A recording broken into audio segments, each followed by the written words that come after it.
Hello everyone, मैं नीता तिवारी आप सभी का स्वागत करती हूँ आपके अपने स्मार्ट लर्निंग के प्लेटफॉर्म पे। तो चलिए आज हम लोग क्लास 6 के जो क्वेश्चन आंसर्स हैं एमसीक्यू उनको करेंगे अपने सीटेट की तैयारी के लिए। ठीक है, तो चलिए फटाफट देखते हैं क्या है।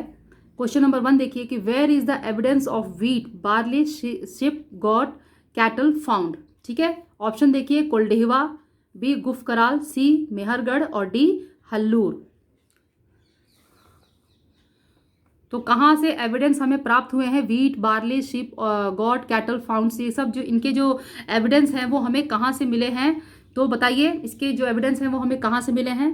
तो इसका जो करेक्ट आंसर होगा वो होगा मेहरगढ़। ठीक है, मेहरगढ़ कहाँ है? पाकिस्तान। चलिए क्वेश्चन नंबर 2 देखते हैं। Who have found the evidence of ancient farmers and herders? A archaeologist, B astrologist, C biologist और डी हिस्टोरियंस। तो इसका सही आंसर क्या होगा?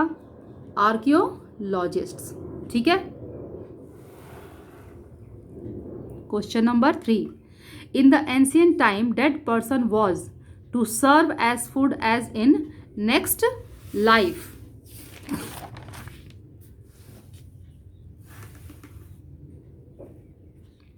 To serve as food in present life, both A and B, none of these।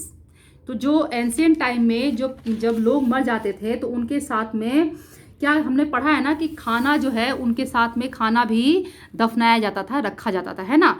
तो to serve as food in next life, क्योंकि सभी का मानना था कि इस जो जिंदगी है इसके ख़त्म होने के बाद परलोक में भी एक दूसरी जिंदगी है।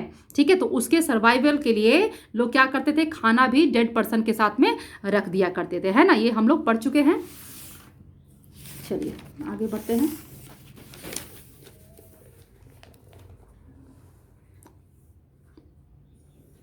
क्वेश्चन नंबर 4 देखिए, which of the following is the oldest Veda? Samaveda, Yajurveda, Rigveda, Atharvaveda. Very simple question और आप सभी को इसका आंसर पता होगा, Rigveda. The oldest Veda is Rigveda. Next देखिए, who is the god of fire according to Rigveda? ठीक है, according to Rigveda god of fire कौन है? Agni, Indra, Soma, none of this. तो इसका आंसर क्या होगा? अग्नि। ठीक है ना। और इंद्रा ये किसके देवता थे बताइए? गॉड ऑफ फायर तो हो गए अग्नि, और ये है गॉड ऑफ वॉर, है ना। कौन है? गॉड ऑफ वॉर, युद्ध के देवता। ठीक है ना, जिसे कि पुरंदर भी कहा जाता है। और सोमा क्या है? एक पेय पदार्थ था, है ना, एक मतलब ड्रिंक करने के लिए एक पेय पदार्थ था जिसे कि खास मौकों के लिए यूज किया जाता था। ठीक है, आगे देखिए, in which language is the Rigveda written? ठीक है, किस लैंग्वेज में ऋग्वेदा जो है वो लिखा गया है? वैदिक संस्कृत, वैदिक हिंदी, वैदिक तमिल, नन ऑफ दिस। तो आप सभी जानते हैं कि ऋग्वेदा जो है वो किस में लिखा हुआ है, किस लैंग्वेज में है? वो वैदिक संस्कृत है। ठीक है, वैदिक संस्कृत हम सभी जानते हैं कि आज जो हम संस्कृत पढ़ते हैं उससे बिल्कुल डिफरेंट है। Next, when was the Rigveda composed? A about 3500 years ago, B about 1000 years ago, about 500 years ago, about 1500 years ago। तो when was the Rig Veda composed? About 3500 years ago। ठीक है, देखिए ये क्वेश्चन, यही सारे सवाल जो हैं आपसे पूछे जाएंगे, इसी तरीके से सवाल पूछे जाते हैं, इसीलिए इनको अच्छे से सुनिएगा, अच्छे से ध्यान रखिएगा। नेक्स्ट देखिए, why did people store grains? Option देखिए, for food, B as seeds, C both A and B और डी नन ऑफ दिस। तो जो पीपल थे वो लोग जो ग्रेन को स्टोर क्यों किया करते थे बताइए? तो हम सभी पढ़ चुके हैं कि जो ग्रेन्स हैं उनको एज अ फूड भी यूज़ किया जाता था और सीड्स के रूप में भी यूज़ किया जाता था, और इसलिए जो लोग थे वो लोग इसे स्टोर करके रखते थे, है ना। Next, which reverse bank did the people live along in the ancient time? ठीक है, तो इसका आंसर ऑप्शन देखिए, ए गंगा, बी नर्मदा, सी सतलुज और डी नन ऑफ दिस। तो इसका आंसर क्या है? नर्मदा, है ना। क्वेश्चन नंबर 10 देखिए, where were the manuscripts written? A on palm leaf, B on peepal leaf, C on banana leaf, D on tulsi leaf. तो किस पे लिखा गया है? पाम लीफ पे, है ना। चलो बहुत ही इजी क्वेश्चंस हैं, ठीक है, आपको बस रिवाइज करना है सब कुछ, ताकि आपको कभी भी एग्जाम में प्रॉब्लम ना हो। देखिए यूपी टेट भी होने वाला है, सी टेट भी होने वाला है, और दोनों का जो बिल्कुल सिलेबस है वो सेम होता है। ठीक है, तो आपकी ये जो तैयारी है ये ना केवल सी टेट के लिए है, ये तैयारी आपकी यूपी टेट के लिए भी है। क्वेश्चन नंबर 11 देखिए, when did agriculture start? A 4700 years ago, B 2500 years ago, C 8000 years ago, D 5500 years ago। तो आप सभी जानते हैं एग्रीकल्चर कब स्टार्ट हुआ था? 8000 साल पहले। ठीक है, कहाँ पर हुआ था? मेहरगढ़, है ना, हम लोगों ने इसके बारे में पढ़ा था। चलो अब आगे देखो, क्वेश्चन नंबर 12 देखो कि हाउ डिड मर्चेंट्स ट्रेवल? जो मर्चेंट्स थे वो कैसे ट्रेवल किया करते थे? With caravans, ships, both A and B, none of this. तो आप सभी जानते हैं कि जो मर्चेंट्स थे वो लोग कारवां के साथ भी ट्रेवल किया करते थे और शिप्स से भी ट्रेवल किया करते थे, यानी कि इसका आंसर क्या होगा? ए एंड बी, है ना, ये इसका करेक्ट आंसर होगा। अब देखो लास्ट हमारा क्वेश्चन है आज के वीडियो का, क्या है? From where did the Iranians and the Greek come? ठीक है, कहाँ से ये आए थे? North west, north east, north south और नन ऑफ दिस। तो ये कहाँ से आए थे? ये नॉर्थ वेस्ट से आए थे। ठीक है, तो ये फटाफट वाले क्वेश्चन हैं। और भी है क्या? एक मिनट देख लेती हूँ मैं। हाँ चलो, और भी क्वेश्चन हैं, इन्हें भी देख लेते हैं। देखो इन्हें भी हम इसी वीडियो में देख लेते हैं। ठीक है, देखो, the name of residence of Mughal emperor in Delhi was the Red Fort, the Old Fort, the Siri Fort, none of this. तो आप सभी जानते हैं residence of Mughal emperor in Delhi was the Red Fort. ठीक है, नेक्स्ट क्वेश्चन देखो, which Mughal emperor was defeated by Sher Shah Suri? ठीक है, ऑप्शन देखिए, शेर शाह सूरी के द्वारा किसे हराया गया था? कौन सा मुगल एम्परर था जिसे शेर शाह सूरी ने हराया था? ए बाबर, बी हुमायूं, सी अकबर और डी जहांगीर। तो अगर आप लोगों ने अच्छे से पढ़ा होगा तो आप सभी को पता होगा कि इसका आंसर है हुमायूं। ठीक है,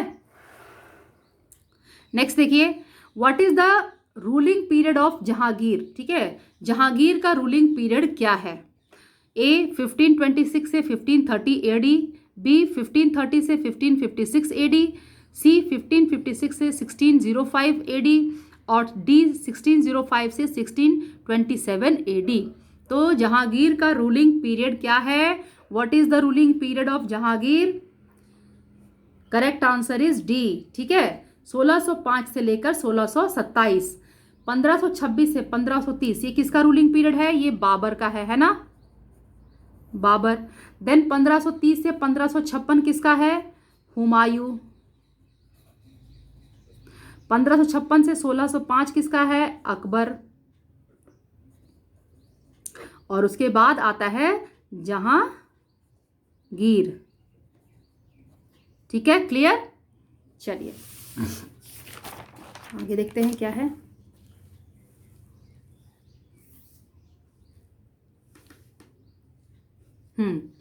Rathore Rajput was related to Marwar, B Mewar, C Amer और डी रणथंभौर। तो ये कहाँ से रिलेटेड थे? ये मेवाड़ से रिलेटेड थे। ठीक है ना, चलिए नेक्स्ट देखिए, which ruler was insulted by Aurangzeb? ठीक है, कौन सा रूलर था जिसको औरंगजेब ने इंसल्ट किया था? ठीक है, ए मान सिंह, बी राणा प्रताप, सी शिवाजी और डी ऑल ऑफ दिस। ठीक है, तो हमने शिवाजी के बारे में पढ़ा था पूरा फुल, आपको मैंने शिवाजी के बारे में बहुत ही एक्सप्लेन से वीडियो बनाई थी। अगर मैं देखूंगी तो उसका लिंक भी आपको डिस्क्रिप्शन बॉक्स में दे दूंगी। अगर आपने नहीं देखा है, नहीं उस वीडियो को पढ़ा है, तो आप लोग प्लीज़ उस वीडियो को देख लीजिएगा। तो इसका करेक्ट आंसर होगा शिवाजी।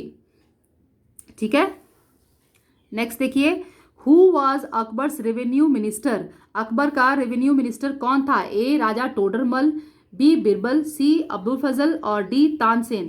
तो सभी जानते हैं कि अकबर का रेवेन्यू मिनिस्टर था राजा टोडरमल। ठीक है, नेक्स्ट देखिए क्वेश्चन क्या है हमारा, which ruler first established his capital eight Delhi? ठीक है, ऑप्शन देख लेते हैं, चहमांस रूलर्स, जिन्हें कि बाद में चौहान कहा जाने लगा, ठीक है। Tomar Rajput rulers, Turkish rulers और खलजी डायनेस्टी। तो सबसे पहले दिल्ली में अपना कैपिटल किसने बनाया था? तोमर राजपूत रूलर्स, ठीक है। चलो नेक्स्ट देखो, who was the first slave king of Delhi सल्तनत। जो दिल्ली सल्तनत का सबसे पहला गुलाम जो राजा था वो कौन था? स्लेव किंग कौन था? कुतुबुद्दीन ऐबक, ठीक है ना, इसी ने गुलाम वंश की स्थापना की थी ना। चलो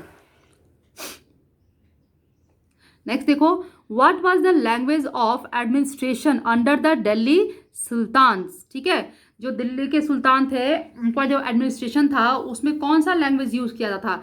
ए उर्दू, बी पर्शियन, सी हिंदी और डी इंग्लिश। तो इसका करेक्ट आंसर क्या है? पर्शियन, ठीक है।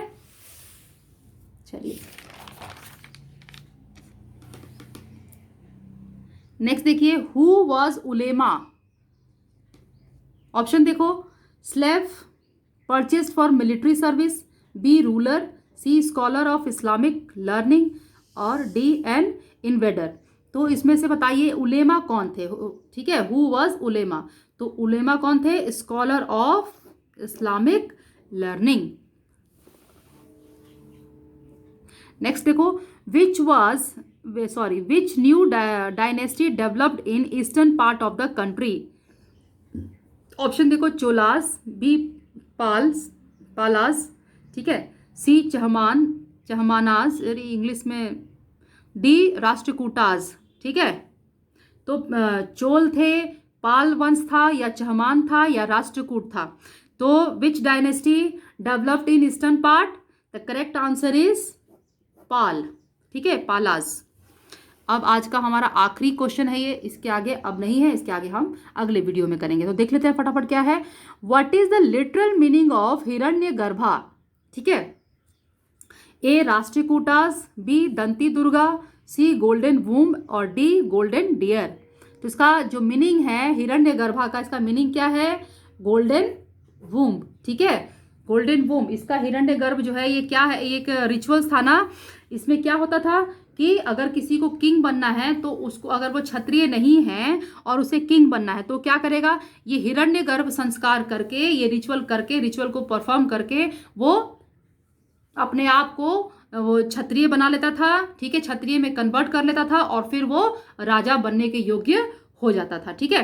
तो ये हो गए आज के हमारे कुछ क्वेश्चंस जो कि आपके सीटेट और यूपीटेट दोनों के लिए ही बहुत ही इंपॉर्टेंट है, ठीक है। तो चलिए अब आज के लिए बस हम इतना ही पढ़ेंगे। अब आप लोग बताइएगा वीडियो देखने के बाद कि आपको मेरा वीडियो कैसा लगा। अगर आपको मेरा वीडियो अच्छा लगे तो इसे लाइक ज़रूर करिएगा, शेयर ज़रूर करिएगा। मेरे चैनल को अगर अभी तक आपने सब्सक्राइब नहीं किया है तो प्लीज़ मेरे चैनल को सब्सक्राइब भी कर लीजिए। बेल आइकन को प्रेस करना बिल्कुल भी मत भूलिएगा, क्योंकि मेरे आने वाले वीडियोज़ के नोटिफिकेशन आपको तभी मिलेंगे जब आप बेल आइकन को प्रेस करेंगे, ठीक है। तो चलिए अब हम लोग नेक्स्ट वीडियो में मिलेंगे, तब तक आप लोग पढ़ते रहिए, अपने एग्जाम की तैयारी कीजिए, खुश रहिए, मुस्कुराते रहिए। Bye bye.